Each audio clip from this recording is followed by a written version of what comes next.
Music by Amit Tiwari.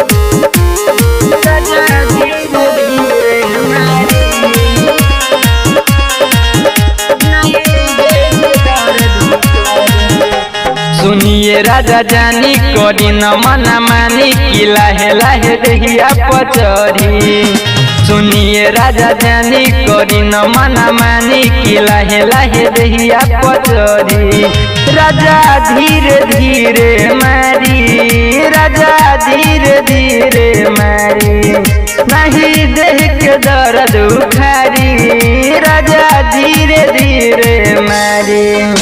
सुनिए राजा जानी करी न मना मानी कि लाहे लाहे दहिया पचरी। सुनिए राजा जानी करी न मना मानी कि लाहे लाहे दहिया पचरी। राजा धीरे धीरे मारी, नहीं देख दर्द उखारी, राजा धीरे धीरे मारी, नहीं देख दर्द उखारी।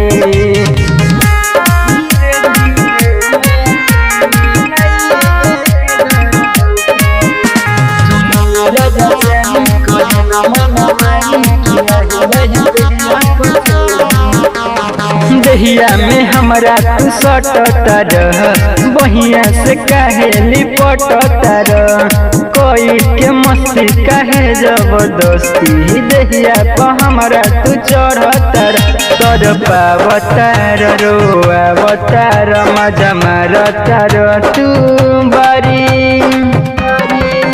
राजा धीरे धीरे मारी, नहीं देह के दर्द उखारी, सैया धीरे धीरे मारी, नहीं देह के दर्द उखारी।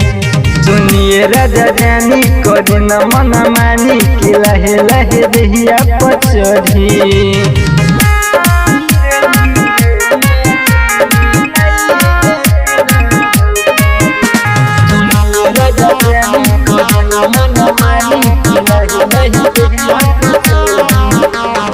देखी के लाठी डरे हमर छाती, राजा जी हमरा बुझाए लागल, लेता रमाजा होता हमरा सहजा, कमर हमारे तो दुखाए लागल।